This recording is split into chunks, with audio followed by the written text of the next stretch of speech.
Welcome to another episode of Business with Passion. Each show features guests who have transformed their long-term passion into a successful business. I'm your host, Jay Hamilton Roth. My marketing strategy business grew from my love of talking with passionate business owners. In this series, I share their passion with you. So if you're looking for inspiration to enhance your business passion, keep watching. My name is Dan Chan, the Magic Man, and my long-term passion is for entertaining, whether it be with magic, juggling, acrobatics, or even pickpocketing. I started magic when I was about 21 years old, and that's when I really got into performing. I went to Misdirection's magic shop where we're at right now, and Joe Pond, the owner, took me under his wing, and he was my mentor. I kind of stumbled upon magic.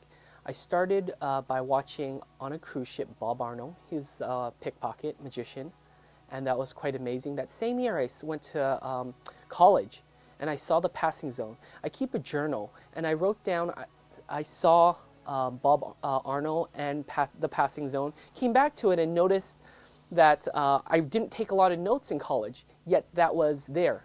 In the beginning it was a little bit stressful, and I wasn't too confident with some of the things. I ended up going to a birthday party, and there was a magician there, and I saw him perform, and I talked to him and I said, boy, you can make a living doing this. And he told me, yeah, you could do this, so I had someone to follow. I got paid $10 the first magic show that I did, and I was so happy about it. I was like, this is absolutely great. And then the next 50 I just kind of stumbled through, and I made adjustments. I had no shame. And that's one of the things that you have to have, is a little bit of no shame in order to perform your first 10, 20 shows.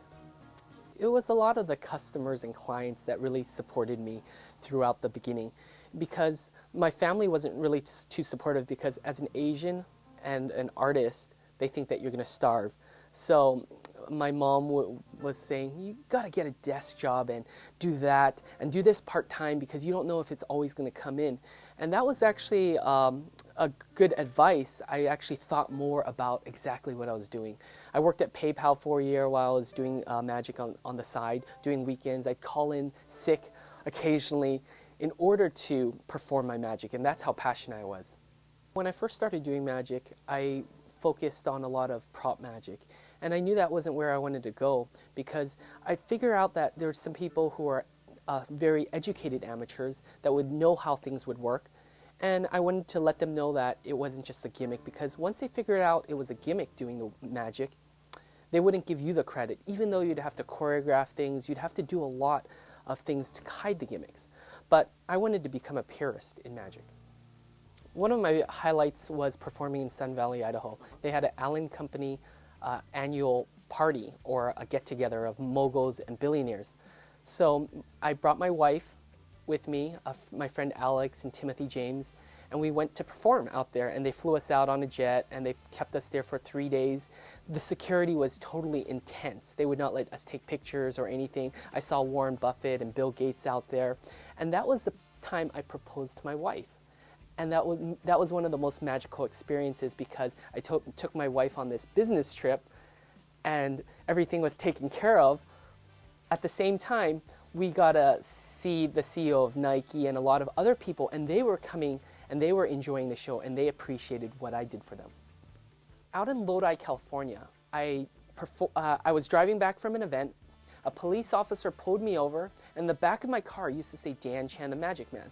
He pulled me over, he said, Dan Chan, you're driving a little too fast, you got to slow down. Can you make this ticket disappear?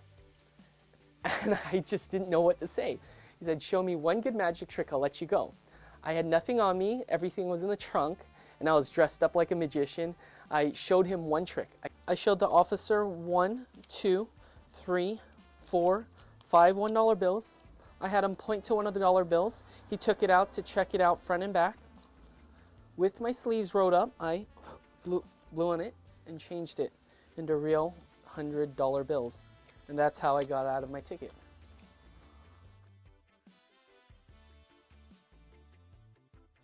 And that got me out of a speeding ticket. And you know, tickets are about $200–300. And that was one of the best moments of magic getting me out of situations. When I was in Malaysia, A guy, mean-looking guy looks at me, and we're on the streets, and I think that I'm in a little bit of trouble. So I don't know what to do, and we don't speak the same language. I just put my finger through my ear like this, and I give him a quick smile or a wink, and then I shake his hand, and he just laughs at me, and he shakes my hand like we're friends. So I think magic breaks down barriers in that way. You don't have to speak the same language, but people understand that you're trying to entertain them and give them a gift that's special. I started off at UC Riverside with a business administration degree. I learned how to juggle during one of the fairs or festivals that they had on campus. There was a vendor selling these things called the devil sticks that you can see them hit them back and forth. And I just bought a pair of $20 devil sticks, and I found out there was a juggling club in UC Riverside. And I didn't know I was going to do this at this time. But when I came back home, I got a desk job, and I wasn't really happy about it. I would show tricks to all the other people in the surrounding cubicles, and I'd get in trouble for it. My boss would be like, "Oh, that's cool," and then get back to work. I'd take sick days to go to convalescent homes or something in order to perform, and I'd make more on my weekends than I would on my weekdays, and I was stuck behind this cubicle job. So I wasn't really happy with that. As an Asian entertainer, it's been quite difficult. There aren't many Asian magicians to look up to. There's probably 30 full-time magicians in the Bay Area, and there's probably only 2 or 3 that are Asian. Because of the fact that my mom would tell me, you can do this on the side. It's not something that you want to pursue. What are you going to do about retirement? What are you going to do about health care? As an entertainer, I pay for my own health care, which is quite expensive. I design my own business cards. I do my own video editing. I'm my own publicist. Everything that you expect other people to do for you, you don't have that in working capital. You have to do that yourself. And it's a labor of love. You have to really love it. I stay up until 3 a.m. a lot of times, editing videos, working on things. And when I go to conventions, I might not even sleep. I go to Vegas twice a year for either a World Magic Seminar or Magic Live. And at these conventions, I'm hanging out with David Copperfield, Lance Burton, Siegfried and Roy, and I'm talking to their consultants and the people that they're with. And I come to lectures at Joe's, and these are all things that I have to do on my own time and make time for. When I first started doing magic, I would do 5 events in a day, and it'd be so stressful. I'd drive up to 400 miles in a day. And good thing we have GPS now, because I use GPS all the time. It was MapQuest, GPS. I'd map everything, and I couldn't tell in the rainy weather or in the dark where to turn. And with GPS, you don't even have to read it. It just says turn in 0.5 miles. My business today is growing because I'm trying to put new things in. I'm putting in a costume change. I'm putting in this Bien Lian, which is a secret Chinese art form that I went to Malaysia to study, where the masks changes rapidly. And to be honest, it's a real Chinese secret. There was a pop star, Andy Lau, who wanted to learn how to do this. He paid a master $300,000 to learn how to do this, and the Chinese government made him give the money back. And this is something that has really interested me, because nowadays you can go into a magic store, you can download things online, or you can learn things, and the information's there. But this is truly still a secret. And this is something that would differentiate me performing at Chinese festivals, and it makes a cultural connection back to who I am. Being able to do this thing that's uniquely Chinese, that was over 300 years old, that no one performs, and when you tell people about this, they don't even know what it is. And that's what true magic is about. It's about the surprise. Doing magic, it's taking me quite far. I've been able to perform in Mexico, Hawaii, and Japan. I've performed at a funeral, at a wake. I've performed in a hospital room for someone. So performing all around the world, the Magic Castle was a great highlight for me.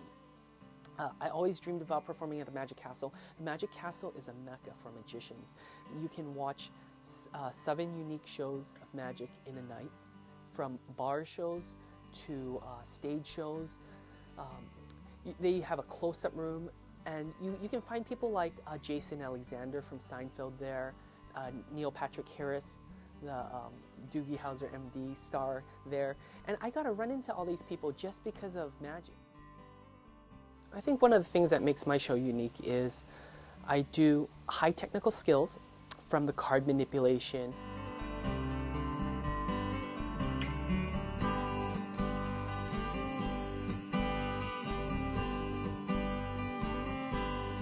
to the juggling 3, 4, 5 balls.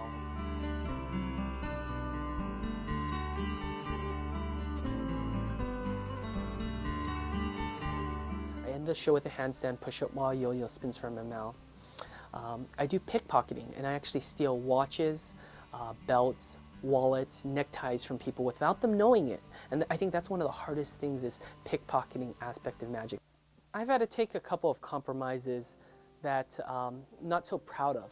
So, like performing 5 shows in a day, I realized it's like flying an airplane. The hardest part is taking off.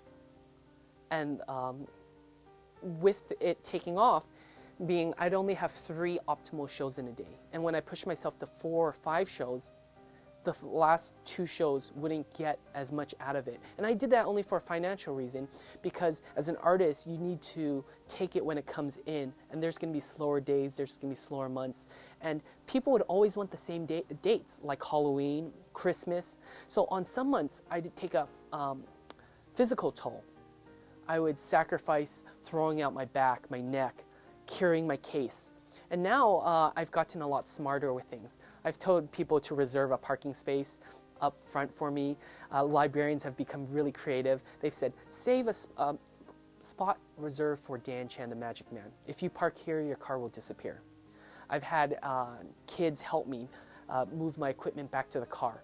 Because after the show, you're like a superstar to them. Today we're going to learn how to yank our finger off and restore it, just like that.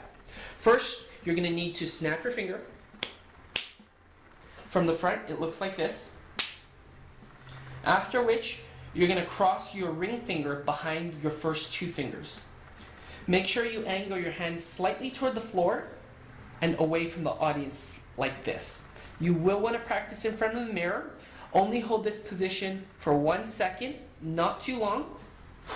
Pull your hand back and blow, and you will amaze many of your friends.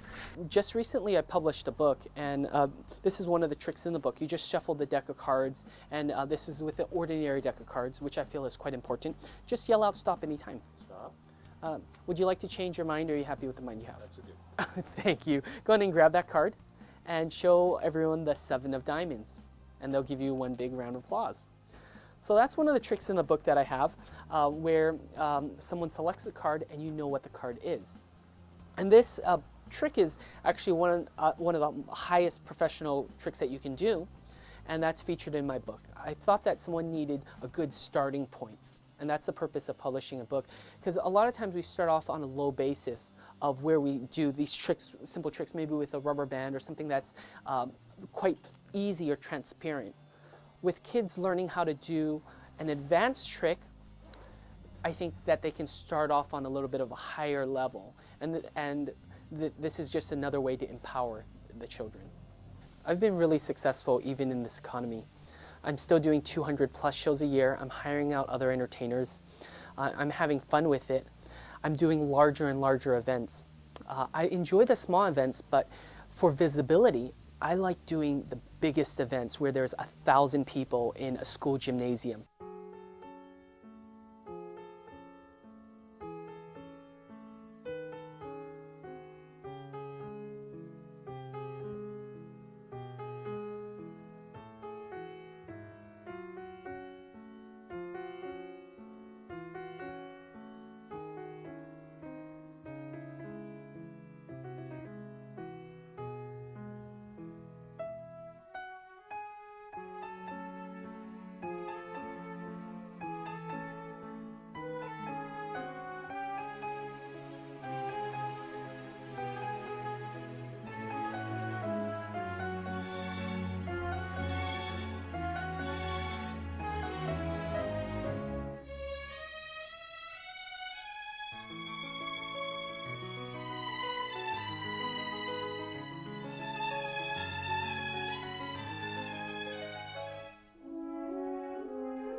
Been to Japan 4 times performing, and I look to go back to, again this year to Japan for the U.S. Marine Corps. They put you up in a theater, in a movie theater, and you can do your illusions on stage. So I get to do a little bit of a show that I don't get to do typically.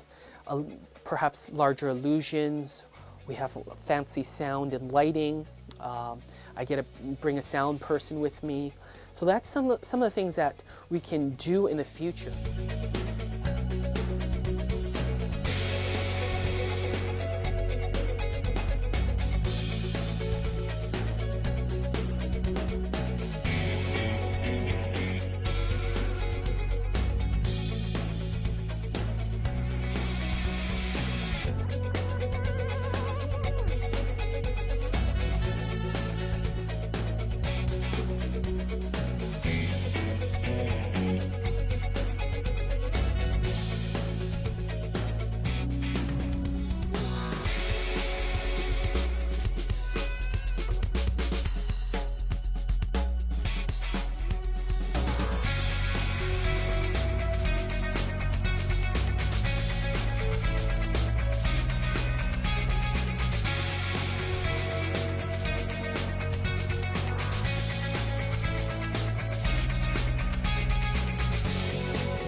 I get to do things in a more controlled environment, like my floating table. Because in order to appreciate some of these things, you need to be in a theatrical setting. So I look to move into theaters, a little bit more on nightclubs, and more elegant events. I've given up a lot of my hobbies in order to pursue this magic career. Before, I used to be so adventurous. I'd bicycle down the stairs of Lowell High School, on steep stairs, in the hallways even. I'd take my bike in the hallways. I've windsurfed, I taught archery, I've worked at different summer camps, and I'm bringing it back full circle right now. This year, I'm going to be able to teach a magic camp at Godero Camp. And the head director, I used to work there as a windsurfing instructor. He asked me back to teach a magic course. I get to perform and teach kids in a nice setting. And this is such a nice camp. I don't think, as an artist, I don't think I would be able to afford to take these luxuries. Magic isn't for everybody, to be honest. It's only for a select few who don't mind working all the time. You'll have to work 16 hours a day if you want to make magic your life and if you want to be successful at it. If money were no object, I would probably go to Hawaii and entertain in a small theater out there. There's a gentleman who has a theater called Warren and Animals, and his name's Warren Gibson.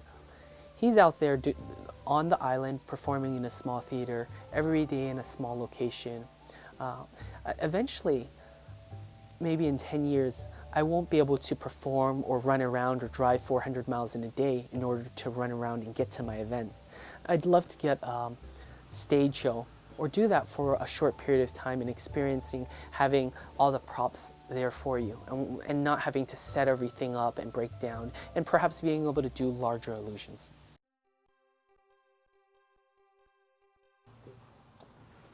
Four aces. 1, 2, 3, 4.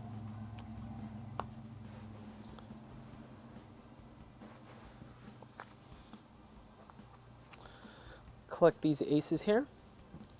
1, 2, 3, 4 cards. Place them into the middle of the deck.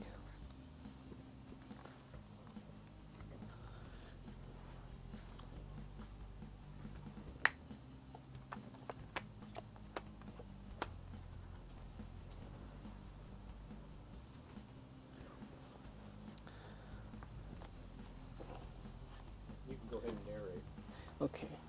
The Ace of Hearts. If you want to get to a lady's heart, you're going to have to show them a diamond. The bigger the diamond, the better. That's what I tell the boys. What's on top, what's on the bottom? If you were to say either one, you'd be wrong. You can see, of course, we have the diamonds and heart there, and women are just quite confusing. I've been so singular as a magician that sometimes I've given up a lot for this art form. Skipping out on, unless it's a really, I still value my family and the priorities, but at the same time I've had to give up my Saturdays and Sundays to work because those are the days that people hire you the most. So when my mom's having a birthday party, unless it's a milestone party, I have given up on going there because those are the days that you're hired. And that's a personal sacrifice that I've made.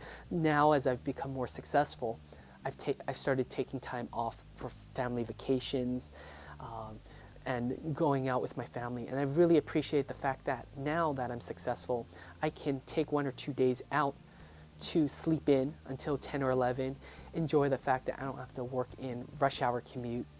And I'm trying to enjoy more of those liberties. Getting lunch with my wife and 2 children. That's why I think I pushed myself so hard in the beginning, is so that I can enjoy it now. Thanks for watching this episode of Business with Passion. If you'd like more information about Daniel Chan, other shows, or perhaps to be a guest on a future show, go online to tv.manygoodideas.com.